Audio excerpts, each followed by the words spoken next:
ಎಲ್ಲರಿಗೂ ನಮಸ್ಕಾರ ಸ್ನೇಹಿತರೆ, welcome to our channel. So friends, ಇವತ್ತೇ ಬಂದುಬಿಟ್ಟು ಈ ಒಂದು ವಿಡಿಯೋದಲ್ಲಿ ನಮ್ಮ ಒಂದು 90 ಡೇಸ್ ಚಾಲೆಂಜಲ್ಲಿ 10 ಡೇಸ್ ಹಾಗೋ ಹೀಗೋ ಆಗಿಬಿಟ್ಟಿದೆ. ಬಟ್ ಇವತ್ತಿಂದ ನಾನು ತುಂಬಾ ಸ್ಟ್ರಿಕ್ಟಾಗಿ ಡಯಟ್ ಮಾಡಬೇಕು ಅಂದ್ಕೊಂಡಿದ್ದೀನಿ. ಸೊ ಇದು ಬಂದುಬಿಟ್ಟು ಡೇ 11 ಡೇ ಡಯಟ್ ಹೇಗೆಲ್ಲ ಹೋಯಿತು ಏನು ಅನ್ನೋದೇ ಇವತ್ತಿನ ವ್ಲಾಗು.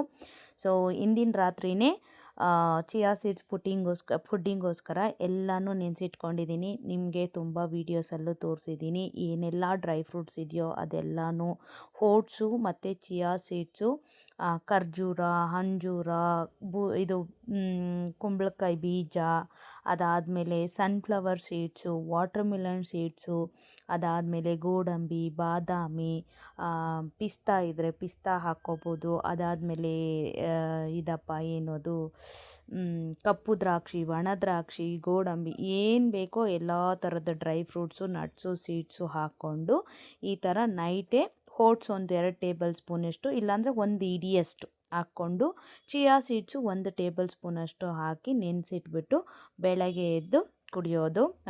ಬೆಳಗ್ಗೆ ಎದ್ದು ಬ್ರೇಕ್ಫಾಸ್ಟ್ಗೆ ಇದೇ ತೊಗೋಬೇಕು. ಇನ್ನು ಇವತ್ತಿನ ನನ್ನ ವೆಯ್ಟ್ ಜ್ಞಾಪಕ ಇಟ್ಕೊಳ್ಳಿ, 71.350 ನೋಡಿದ್ದೀನಿ. ಎಲ್ಲ ಕಮೆಂಟ್ಸೂ ನೋಡಿದ್ದೀನಿ, ಎಲ್ಲ ಕಮೆಂಟ್ಸು ಓದಿದ್ದೀನಿ.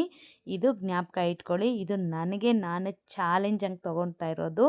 ಸೊ ಇವತ್ತು ಸ್ವಲ್ಪ ಮೋಷನ್ ಪ್ರಾಬ್ಲಮ್ ಆಗಿರೋದ್ರಿಂದ ವೆಯ್ಟು ಸ್ವಲ್ಪ 200 ಗ್ರಾಮ್ ಜಾಸ್ತಿ ಆಗಿದೆ. ಬಟ್ ನಾಳೆ ನನ್ನ ವೆಯ್ಟ್ ನೋಡಿ, ನೀವೇ ನೋಡಿ. ಯಾರೆಲ್ಲ ನನಗೆ ಕಮೆಂಟ್ ಮಾಡಿದ್ದೀರೋ ಅವರೇ ಹೇಳ್ತೀರಾ, ಅಕ್ಕ ನೀವು ಸೂಪರ್ ಅಂತ. ನಾನು ನಿಮ್ಮ ಮೇಲೆ ಯಾವುದೇ ರೀತಿಯಾದಂಥ ಕೋಪ ಆಗಲಿ ಬೇಜಾರಾಗಲಿ ಮಾಡ್ಕೊಂಡಿಲ್ಲ.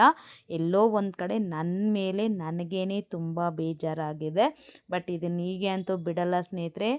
ಯಾರೆಲ್ಲ ನನ್ನನ್ನು ಇವತ್ತು ನಿಂದಿದೆ ಕತೆ ಆಯಿತು, ನಿಂದಿದೆ ಆಯಿತು, ಫಸ್ಟು ಕರೆಕ್ಟಾಗಿ ಮಾಡು, ಓವರ್ ಆ್ಯಕ್ಟಿಂಗ್ ನಿಲ್ಲಿಸು, ಯಪ್ಪ ನಗು ಬರುತ್ತೆ ನಿಮ್ಮ ಡಯಟ್ ನೋಡ್ತಾ ಇದ್ದರೆ, ನಿಮ್ಮನ್ನು ನೋಡ್ತಾ ಇದ್ದರೆ ಅಂತ ಯಾರೆಲ್ಲ ಅಂದಿದ್ದೀರೋ ಅವರೆಲ್ರಿಗೂ ನಾನು ಹೇಳೋದೊಂದೇ, ನನ್ನ ಮಾತಲ್ಲಿ ತೋರಿಸಲ್ಲ, ನನ್ನ ಒಂದು ಡಯಟೇ ನಿಮಗೆ ಹೇಳುತ್ತೆ ಏನು ರಿಸಲ್ಟು ಏನು ಅಂತ. ಖಂಡಿತವಾಗ್ಲೂ ನನಗೆ ನೀವೇನೋ ಅಂದ್ಬಿಟ್ಟಿದ್ದೀರಾ ಅಂತ ಬೇಜಾರಂತೂ ಆಗಿಲ್ಲ. ಎಲ್ಲೋ ಒಂದು ಕಡೆ ಇದು ನನಗೆ ಮೋಟಿವೇಶನ್ ಇದ್ದಂಗೆ, ಓಕೆನಾ. ನಾನೇನೋ ಅದು ಇದು ಅಂತ ನಾನು 24 kg ಕಮ್ಮಿ ಮಾಡಿದವಳಿಗೇನೆ ಇನ್ನೊಂದು 10-15 kg ಕಮ್ಮಿ ಮಾಡೋಕ್ಕೆ ಏನು ಕಷ್ಟ ಆಗಲ್ಲ. ಬಟ್ ಎಲ್ಲೋ ಒಂದು ಕಡೆ ನನಗಿರೋ ಒಂದು ಸಿಚುವೇಶನ್ಗೆ ನನಗೆ ಆ ಥರ ಆಗೋಗ್ತಾ ಇದೆ. ನಾನು ಕರೆಕ್ಟಾಗಿ ಮಾಡಬೇಕು ಅಂದ್ಕೊಂಡ್ರು ಕೂಡ ಅದು ಆ ಥರ ಆಗ್ತಿದೆ. ಸೊ ಇನ್ಮೇಲೆ ನಾನು ಆ ಥರ ಅಂತೂ ಇದು ಮಾಡ್ಕೊಳ್ಳಲ್ಲ ಸ್ನೇಹಿತರೆ. ಖಂಡಿತವಾಗ್ಲೂ ಹೇಳ್ತೀನಿ, ಸ್ಟ್ರಿಕ್ಟಾಗಿ 100% ಸ್ಟ್ರಿಕ್ಟಾಗಿ ಮಾಡ್ತೀನಿ. 100% ರಿಸಲ್ಟ್ ಅನ್ನೋದು ತೋರಿಸ್ತೀನಿ. ನೀವೇ ಹೇಳಬೇಕು, ಅಕ್ಕ ನೀವು ಸೂಪರ್, ನೀವು ಕರೆಕ್ಟಾಗಿ, ನೀವು ತುಂಬ ಚೆನ್ನಾಗಿ ವೆಯ್ಟ್ ಲಾಸ್ ಮಾಡಿದ್ದೀರಾ ಅಂತ ನೀವೇ ಅನ್ನಬೇಕು. ಸೊ ನಾನು ನಿನ್ನೆ ಹಾಕಿದ್ದಿದ್ದು ವಿಡಿಯೋ ನನಗೆ ಗೊತ್ತಾಗ್ತಿದೆ ನಾನು ಮಾಡ್ತಾಯಿರೋ ಪ್ರಾಬ್ಲಮ್ ಏನು, ನಾನು ಮಾಡ್ತಾ ಇರೋಂತಹ ತಪ್ಪುಗಳೇನು, ನನಗೇನಾಗ್ತಿದೆ ಅಂತ ಪ್ರತಿಯೊಂದನ್ನು ಹೇಳ್ತಾ ಇದ್ದೀನಿ.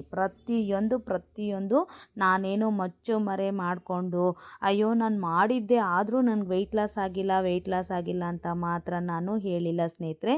ಎಲ್ಲೋ ಒಂದು ಕಡೆ ಈ ಥರ ಸಿಚುವೇಶನ್ ಇದೆ, ಈ ಥರ ಪ್ರಾಬ್ಲಮ್ ಆಗ್ತಿದೆ, ಖಂಡಿತವಾಗ್ಲೂ ಮಾಡ್ತೀನಿ ಅಂತ ನಾನು ಕೂಡ ನಿನ್ನೆ ಹೇಳಿದ್ದೆ.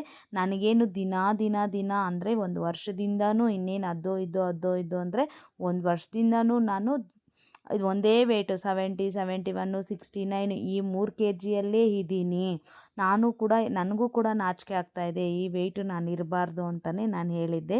ನಾನು ಹೇಳಿರೋಂಥ ಮಾತುಗಳಿಂದ ನಿಮಗೇನಾದರೂ ಬೇಜಾರಾಗಿದ್ದರೆ ಐ ಆಮ್ ರಿಯಲಿ ಸಾರಿ, ಓಕೆನಾ. ಬಟ್ ಇವತ್ತಿಂದ ನಿಜವಾಗ್ಲೂ ಹೇಳ್ತಾ ಇದ್ದೀನಿ, ನಾನೇ ಚಾಲೆಂಜ್ ತೊಗೊಂಡಿದ್ದೀನಿ. ನಾನೇನು ಅನ್ನೋದು ನನಗೆ ಪ್ರೂವ್ ಮಾಡಬೇಕು, ಬೇರೆಯವ್ರವರೆಗೂ ಬೇಡ.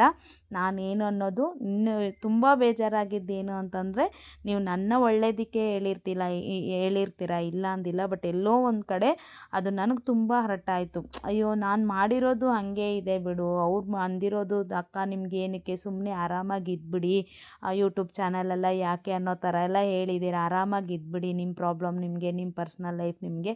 ನನಗದು ಅರ್ಥ ಆಯಿತು.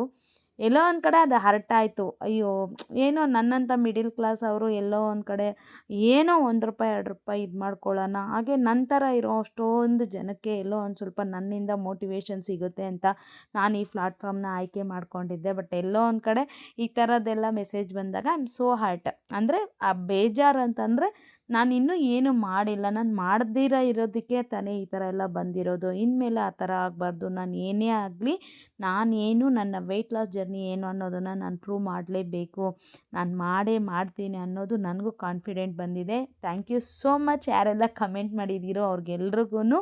ಯಾಕಂತಂದರೆ ನಿಮ್ಮಿಂದನೇ ನಾನು ಇನ್ನಷ್ಟು ಬೂಸ್ಟಾಗಿ ಇನ್ನಷ್ಟು ಮೋಟಿವ್ ಆಗ್ತೀನಿ.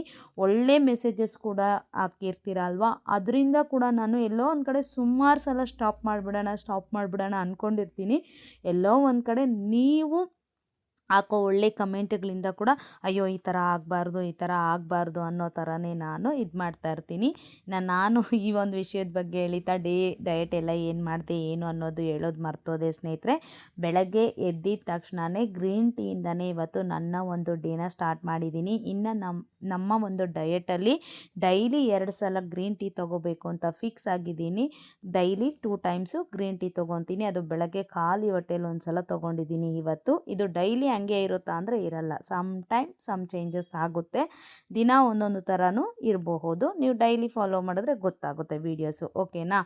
ಇನ್ನೊಂದು ಏನಪ್ಪ ಅಂತಂದರೆ ಗ್ರೀನ್ ಟೀ ಕುಡ್ದಿದ್ದು ಆದಮೇಲೆ ರಾತ್ರಿ ಏನು ಮಾಡಿಟ್ಟಿದ್ದೆ ಅದನ್ನು ಫ್ರಿಜ್ಜಲ್ಲಿ ಇಟ್ಟಿರ್ತೀನಿ. ಬೆಳಗ್ಗೆ ಇನ್ನೇನು ತಿನ್ನೋದಕ್ಕಿಂತ ಒಂದು 5 ನಿಮಿಷ ಫುಲ್ಲು ತಣ್ಣಗಿರುತ್ತಲ್ವ, ಹಂಗಾಗಿ ಒಂದು 5 ನಿಮಿಷ ಈಚೆಗೆ ಎತ್ತಿಟ್ಬಿಟ್ಟು ಚಿಯಾ ಸೀಡ್ಸು ಮತ್ತು over night chia seeds oats pudding ಇರುತ್ತಲ್ವ, ಅದನ್ನು ನಾನು ತೊಗೊತಾ ಇದ್ದೀನಿ, ಓಕೆನಾ. ಅದನ್ನು ಕರೆಕ್ಟಾಗಿ ಒಂದು 11 ಗಂಟೆಗೆ ತೊಗೊಂಡೆ. ತೊಗೊಳ್ಬೇಕಾದ್ರೇ ಏನಾಯ್ತಪ್ಪ ಅಂತಂದರೆ ಕುಕ್ಕರ್ಸ್ ಬುಕ್ ಮಾಡಿದ್ವಿ. ನಾವು ಈಗ ಒಂದು ಹೆಲ್ದಿ ಲೈಫ್ ಸ್ಟೈಲ್ಗೆ ಹೋಗಬೇಕು ಅಂತ ತುಂಬಾ ಪ್ರಯತ್ನ ಪಡ್ತಾಯಿದ್ದೀವಿ. ನಾನು, ಹಸ್ಬೆಂಡು, ಮಕ್ಳಿಗೆ ಎಲ್ರಿಗೂ ಒಂದು ಒಳ್ಳೆ ಹೆಲ್ದಿ ಲೈಫ್ ಸ್ಟೈಲ್ನ ಕಳಿಸ್ಕೊಡ್ಬೇಕು ಮಕ್ಕಳಿಗೆ ಅಂತ. ಸೊ ಇದರಲ್ಲಿ ನಾವು ಚೇಂಜ್ ಮಾಡ್ತಾ ಇರೋದು ಕುಕ್ಕರ್ಸ್ನ. ಅಲ್ಯೂಮಿನಿಯಂ ಬೇಡ, ಸ್ಟೀಲ್ ಕುಕ್ಕರ್ಸೇ ಯೂಸ್ ಮಾಡೋಣ ಅಂತ ಅಂದ್ಬಿಟ್ಟು. So 3 litre 2 litre 5 ಲೀಟ್ರದ್ದು. 3 ಲೀಟ್ರಿಗೆ 2 ಲೀಟ್ರಿಗೆ ಒಂದೇ ಇದು ಬಂದಿದೆ ಮುಚ್ಚಳ, ಒಂದೇ ವಿಶಿಲ್ ಬಂದಿದೆ ಇವೆರಡಕ್ಕೂ. ಸೊ 5 ಲೀಟ್ರಿಗೆ ಮಾತ್ರ ಸಪ್ರೇಟ್ ಇದೆ. ಇದನ್ನು ತುಂಬ ದಿನದಿಂದ ಸರ್ಚ್ ಮಾಡಿ ಫೈನಲಿ ನಾವು ಪ್ರೆಸ್ಟೇಜ್ ತೊಗೊಂಡ್ವಿ. ತುಂಬ ಒಳ್ಳೆ ಇದರಲ್ಲೇ ತೊಗೊಂಡಿದ್ದೀವಿ. ನೋಡೋಣ, ಆರೋಗ್ಯಕ್ಕೋಸ್ಕರ ಇದೇನು ಅದು ಇದು ಅಂತ ತೊಗೊಂಡಿದ್ದೀನಿ ಅಂತಲ್ಲ, ನಾವು ಒಂದು ಹೆಲ್ದಿ ಲೈಫ್ ಸ್ಟೈಲ್ಗೆ ಹೋಗೋಣ ಅಂತಂದ್ಬಿಟ್ಟು ನಮ್ಮನ್ನು ನಾವು ಚೇಂಜ್ ಮಾಡ್ಕೊಳ್ಳೋಣ ಅಂತಂದ್ಬಿಟ್ಟು ಸ್ವಲ್ಪ ಹೊಸ ಪ್ರಯತ್ನ ಮಾಡ್ತಾಯಿದ್ದೀವಿ. ಸೊ ಅದನ್ನು ನಿಮ್ಮ ಜೊತೆ ಹಂಚ್ಕೊತಾ ಇದ್ದೀನಿ. ಆ್ಯಂಡ್ ಇನ್ನು ಇವತ್ತು ಬಂದುಬಿಟ್ಟು ಮಧ್ಯಾಹ್ನ ಲಂಚಿಗೋಸ್ಕರ ಚಪಾತಿ ಮಾಡ್ಕೊತಾ ಇದ್ದೀನಿ. ಗೋಧಿ ಹಿಟ್ಟಿನ ಚಪಾತಿ, ಅದಕ್ಕೆ ಸ್ವಲ್ಪ ತುಪ್ಪ ಹಾಕ್ತಾಯಿದ್ದೀನಿ. ತುಪ್ಪ ಕೂಡ ನಮ್ಮ ಡಯಟಲ್ಲಿ ತುಂಬಾ ಒಳ್ಳೆಯದು. ನಾನು ಈ ಒಂದು ಏನೋ ಸ್ಟಿಚಿಂಗ್ ಅಂತೆ ಅದಂತೆ ಇದಂತೆ ಅಂತಂತ ನನ್ನ ಒಂದು ಸೋಮಾರಿತನದಿಂದ ನಾನು ಇಷ್ಟು ದಿನ ಇದು ಮಾಡ್ಕೊಂಡಿದ್ದೆ.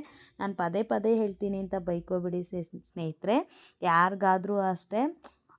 ನಾನು ಪದೇ ಹೇಳ್ತಾ ಇರ್ತೀನಿ, ನಮಗೇ ಗೊತ್ತಿಲ್ದಿರ ನಮ್ಮ ಒಂದು ಮನಸ್ಸು ಏನಿರುತ್ತೆ ಅದು ನಮ್ಮನ್ನು ಕುಗ್ಗಿಸ್ತಾ ಇರುತ್ತೆ, ಸೋಮಾರಿತನಕ್ಕೆ ತಳ್ತಾ ಇರುತ್ತೆ. ಅದನ್ನೇ ಡಿಪ್ರೆಷನ್ ಅನ್ನೋದು.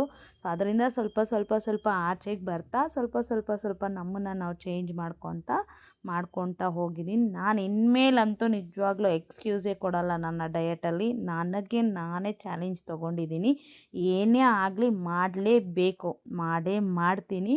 ಸೊ ನಾಳೆ ನನ್ನ ವೆಯ್ಟ್ ನೋಡಿ ನಾಳೆಯಿಂದ ನನ್ನ ಒಂದು ಏನಿದೆ ಅದನ್ನು ನೋಡಿ ನೀವು ವೆಯ್ಟ್ ಲಾಸ್ ಜರ್ನಿ, ನನ್ನ ಒಂದು ವೆಯ್ಟ್ ಲಾಸ್ ಅನ್ನೋದು. ಇನ್ನು ಮಧ್ಯಾಹ್ನ ಲಂಚಿಗೆ ಬಂದುಬಿಟ್ಟು 1 ಚಪಾತಿ, 1 ಮೊಟ್ಟೆ, 1 ಚಿಕ್ಕ ಕ್ಯಾರೆಟು, ಟೊಮೊಟೊ ವಿತ್ ಬದನೆಕಾಯಿ ಹಾಕಿದ್ದಿದ್ದು ಒಂದು ಗೊಜ್ಜು, ಮತ್ತು ಒಂದು ಸ್ವಲ್ಪ ಒಣಮೆಣ್ಸಿನ್ಕಾಯಿ ಚಟ್ನಿ ಥರ ಮಾಡಿತ್ತು ಅಮ್ಮ. ನನ್ನ ಫೇವ್ರೇಟ್ ಅದು ಚಟ್ನಿ. ಸೊ ಇಷ್ಟೂ ನಾನು ಮಧ್ಯಾಹ್ನ ಲಂಚಿಗೆ ತೊಗೊಂಡೆ. ಅದಾದಮೇಲೆ ಊಟ ತಿಂದಿದ್ದು ಒಂದು 1/4 ಅವರ್ ಅರ್ಧ ಗಂಟೆಗೇ ಮೊಸರು ಅಂದರೆ ಮಜ್ಜಿಗೆ ತೊಗೊತಾ ಇದ್ದೀನಿ. ಡಯಟಲ್ಲಿ ಮಜ್ಜಿಗೆ ಅನ್ನೋದು ತುಂಬಾ ಒಳ್ಳೆಯದು.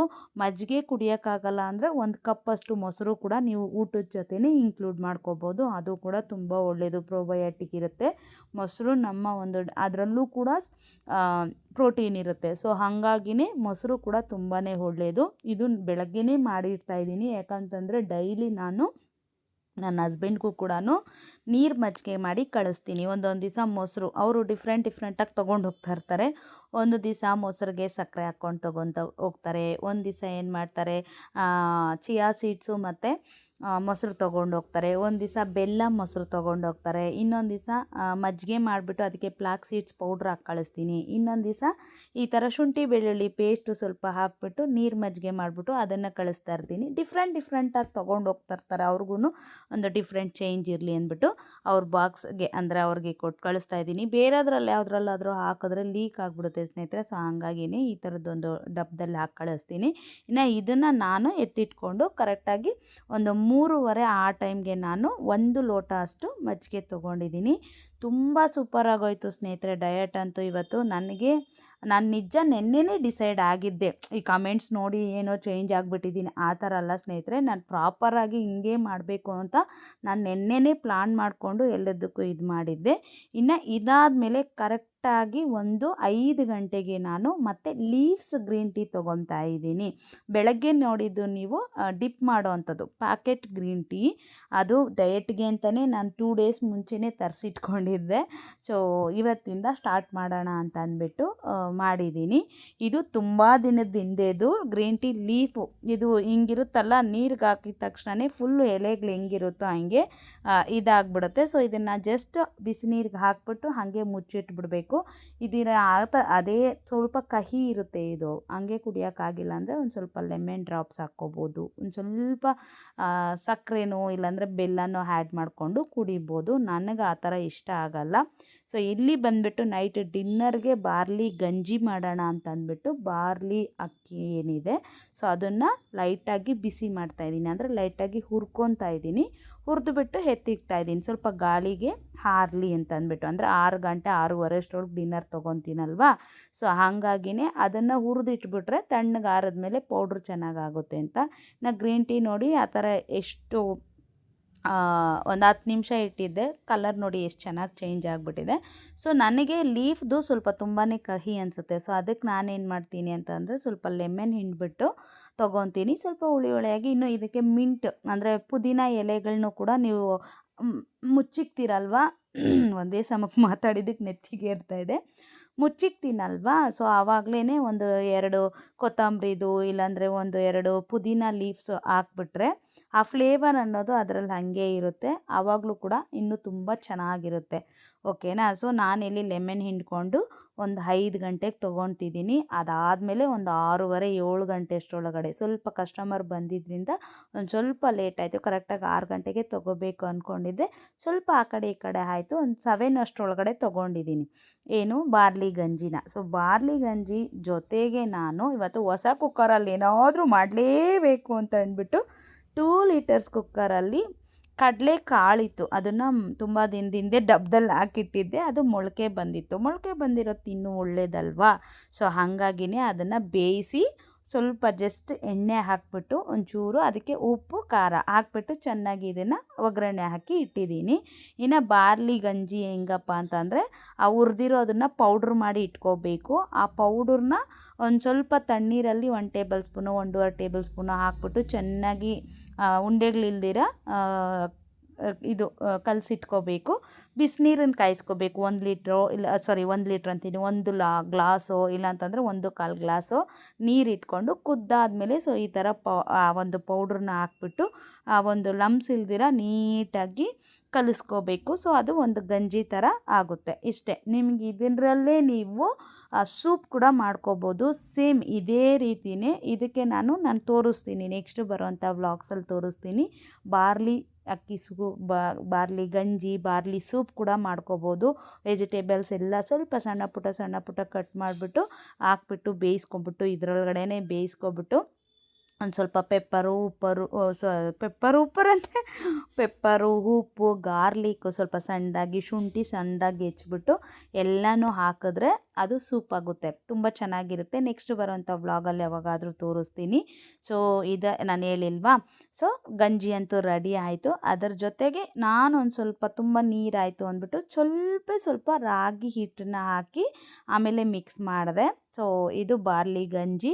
ಇದಕ್ಕೆ ನೀವು ಇವಾಗ ನಾನೇನು ಮಾಡ್ಕೊಂಡಿದ್ದೀನಿ ಅಂತ ಅಂದರೆ ಜಸ್ಟ್ ಉಪ್ಪು ಮಾತ್ರನೇ ಹಾಕಿದ್ದೀನಿ. ಉಪ್ಪು ಹಾಕ್ಕೊಂಡು ಇದು ಮಾಡ್ಕೊಂಡಿದ್ದೀನಿ. ಇನ್ನು ಕಡಲೆ ಉಸ್ಲಿ ಅಂತ ಹೇಳಿದ್ನಲ್ಲ, ಇನ್ನು ಇದಕ್ಕೆ ಈರುಳ್ಳಿ ಕಟ್ ಮಾಡಿ ಕಾಯಿ ತುರಿ ಎಲ್ಲ ಹಾಕಿ ಅಷ್ಟು ಪೇಷನ್ಸ್ ಇಲ್ಲ ನನಗೆ. ಜಸ್ಟ್ ಒಂಚೂರು 1 ಟೇಬಲ್ ಸ್ಪೂನಷ್ಟು ಎಣ್ಣೆ ಹಾಕಿದ್ದು, ಅದಕ್ಕೊಂಚೂರು ಉಪ್ಪು, ಅದಕ್ಕೊಂಚೂರು ಖಾರದ ಪುಡಿ ಹಾಕಿದ್ದು, ಇದನ್ನು ಹಾಕಿ ಮಿಕ್ಸ್ ಮಾಡಿದ್ದು ಅಷ್ಟೇ. ಬೇಯಿಸ್ಕೊಂಡಿದ್ನಲ್ವಾ, ಏನು ಬೇಗ ಬೆಂದೋಯ್ತು ಗೊತ್ತಾ ಹೊಸ ಕುಕ್ಕರ್. ಅದೊಂದು ಖುಷಿ, ಅದು ವಿಜಿಲ್ ಬರ್ತಾಯಿದ್ರೆ ಒಂಥರ ಖುಷಿ. ಅದು ಒಂಥರ ಯಾವಾಗ ವಿಜಿಲ್ ಬರುತ್ತೆ, ಯಾವಾಗ ಅದರಲ್ಲಿ ಅನ್ನ ಮಾಡೋಣ ಅಂತಂದ್ಬಿಟ್ಟು ಫಸ್ಟು 2 ಲೀಟರ್ಸ್ ಯೂಸ್ ಮಾಡಿದ್ದೀನಿ.